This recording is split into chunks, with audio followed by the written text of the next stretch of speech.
Hello and welcome to our SAMUHA soda fundraiser for 2021.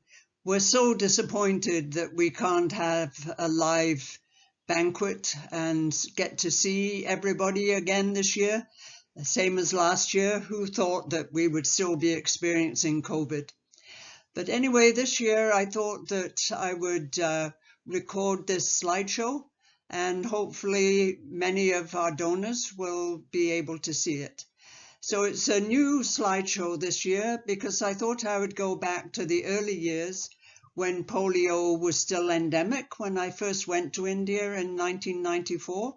And of course it's now eradicated thanks to the polio vaccine. There have been no new polio cases in India since 2011. And actually in our local villages, it was eradicated earlier than that because SAMUHA staff and others were so active in rounding up the children to get the live vaccine. So I would like to start off by thanking the other members of SODA. So Leslie Schwab, our big organizer, and Barbara Mulligan, who's been sending out the invitations to everybody this year, and to Jag Dillon, who is our treasurer, and to Judy Lett, who is our new secretary. And thank you so much for all of them and all their work. And also many thanks to Sue Bond, who's our outgoing treasurer, and to Elaine MacDonald, our outgoing secretary, who've been faithful workers with SODA over the years, who I know many of you have met. So this is a slide I took in 1994, 3 young boys with polio. You can see their hips and knees and probably their ankles fixed in those positions that you see them in.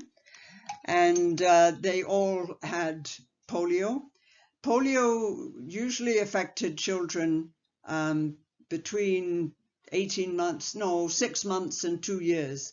If they hadn't had any paralysis by the time they were 2, they were considered to have already had the polio but not have been paralyzed by it. It only paralyzed about 1% of people with polio, but it was so prevalent, it was almost impossible not to catch polio. But some people just got the symptoms of the flu and were lucky not to actually get the paralysis.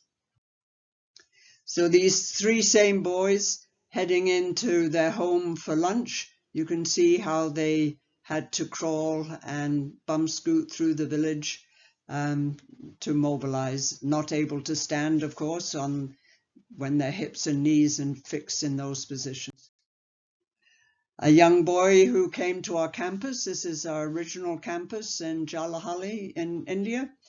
He also had polio and wasn't able to extend his hips, so that was the only way he could move. And here he's crawling from the mess where we would have our lunch towards me with a camera. Another young boy, this is outside our hut at SAMUHA, also has fixed hips and knees and ankles caused by the crawling with polio, not able to stand up because of polio, so has had to crawl all his life to this point.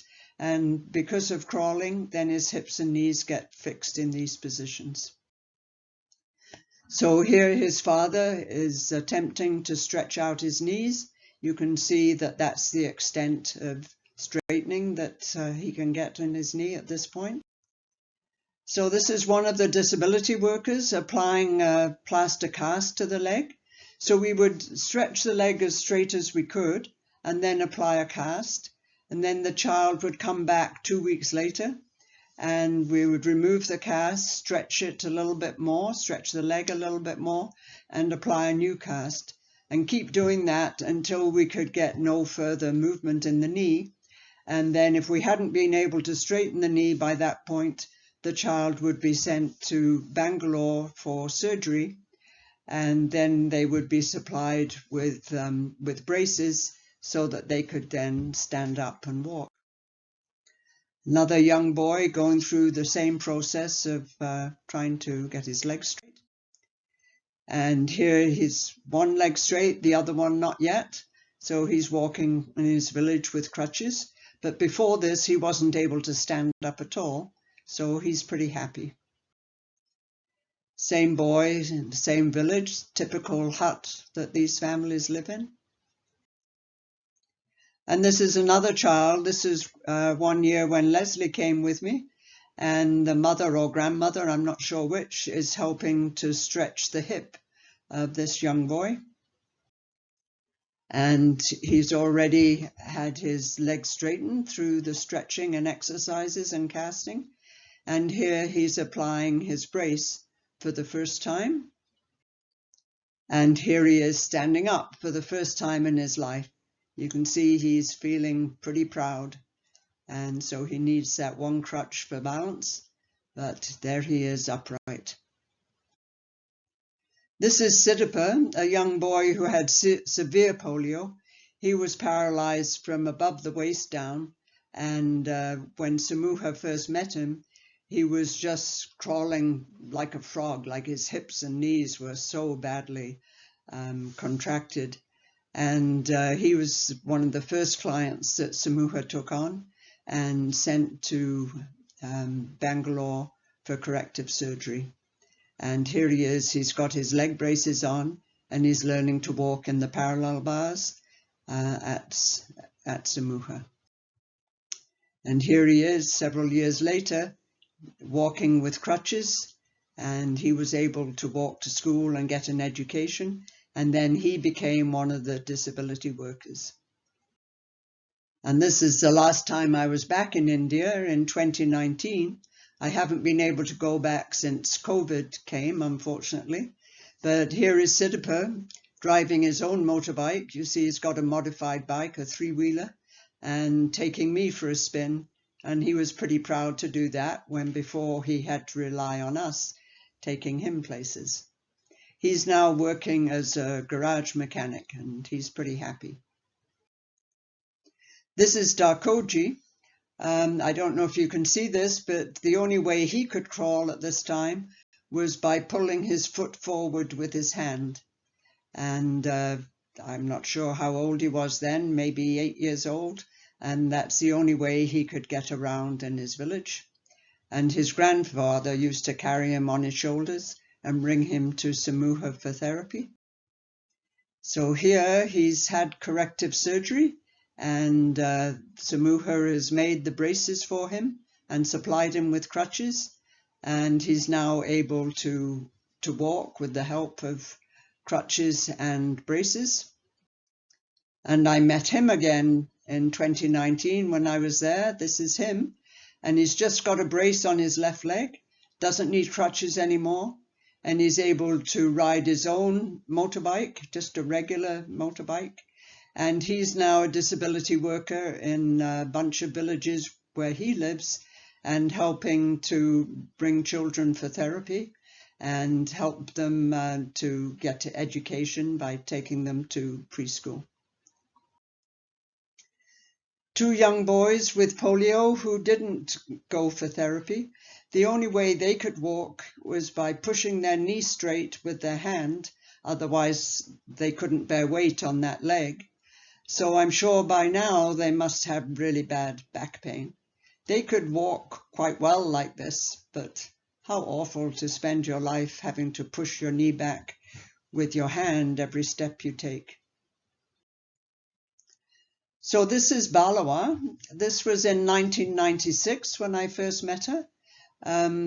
Hips and knees severely contracted by polio, and she could only crawl, and her brothers used to take her to school on a homemade little scooter.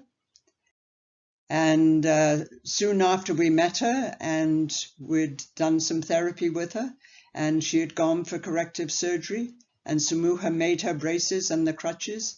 And here she is standing up for the first time and able to actually walk to school for the first time in her life. So she was really proud. And I met her again on my last visit in 2019. This is her, and she's now working in the local health centre, and she's practicing walking without crutches. She could walk the length of this room without her crutches, but for any further than that, she still needed them. She still needs the leg braces on her leg. And back then in 2019, she was hoping to get married the next year. I haven't heard yet if that was successful or not. But she's so determined, and when she's wearing her sari like this, you can't really tell. I mean, when she walks, you can tell, but when she's standing there looking so proud, she just looks like everybody else and was pretty happy. So this is Caliper, one of the disability workers, giving the polio vaccine. This made such a huge difference in all of these villages. So polio has been eradicated in India since 2011. It was considered polio-free since 2014 because they had to go that long without any new polio before it was confirmed that it was eradicated. And it was thanks to International Rotary and the World Health Organization that mounted this big pulse polio program. And SAMUHA dedicated all their staff during this time to rounding up the children in all the villages where we worked and helping to bring the vaccine to the villages so that all these children would get vaccinated. So India still vaccinates every child under 5 on an annual basis, because there is still polio in Pakistan and Afghanistan. And so India wants to make sure that it doesn't recur in India. So everybody entering the border from those countries has to vaccinate their child before they come. And if they refuse, they're not allowed in.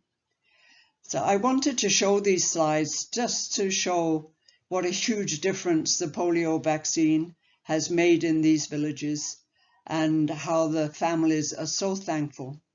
What we didn't know back in '94 when I was first there, that if the polio vaccine got warmer than 4 degrees Celsius, it didn't work.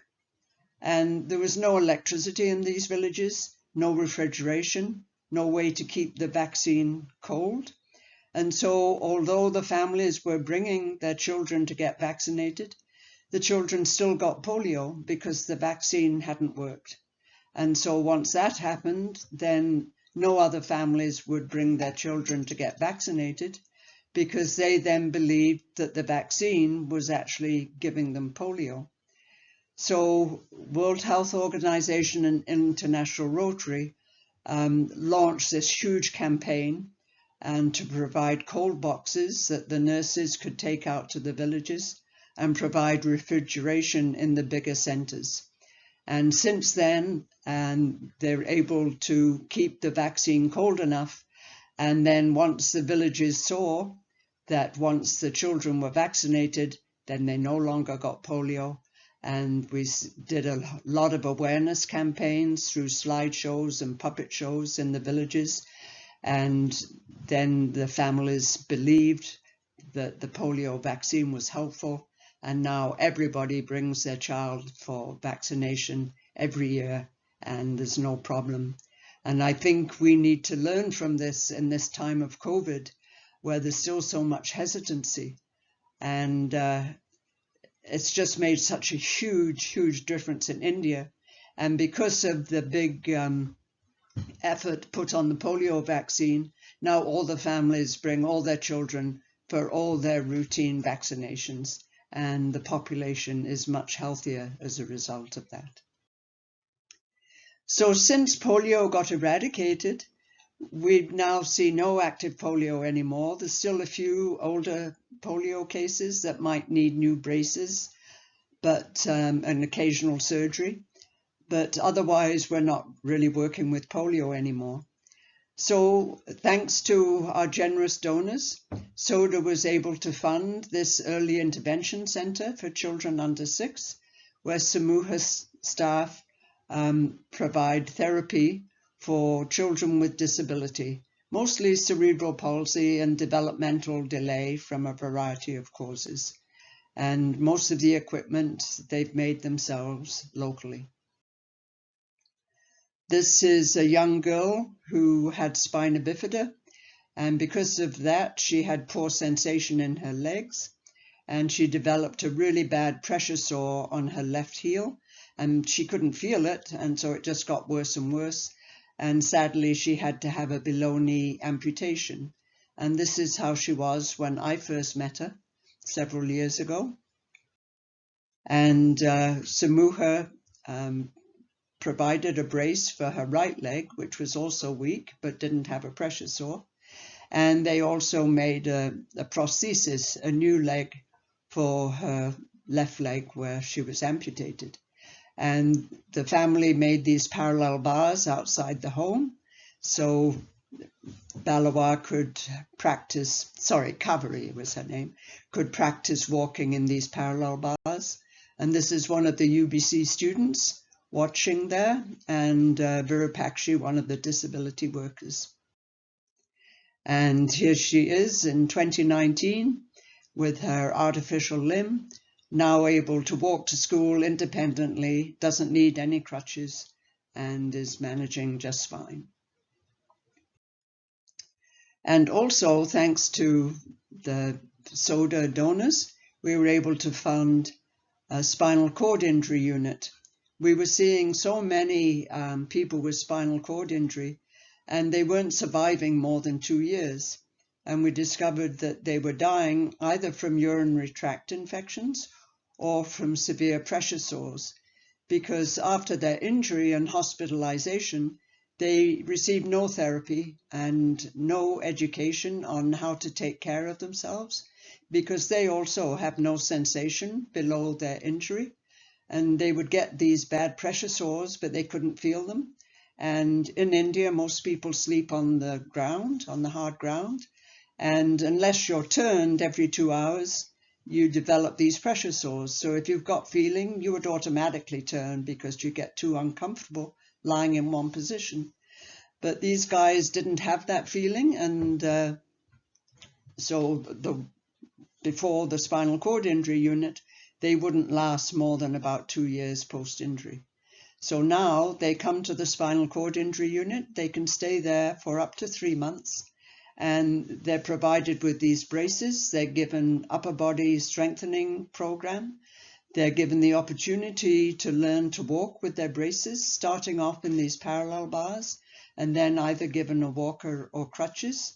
And they also learn self-care. So this is the spinal cord injury unit in a beautiful location. And this fellow is able to walk all over the campus there with his braces and his walker. And so they practice this for the 3 months that they're there. And then they're able to go home and live independently. And we help them decide on some vocational program that they can go on to earn a living once they go home.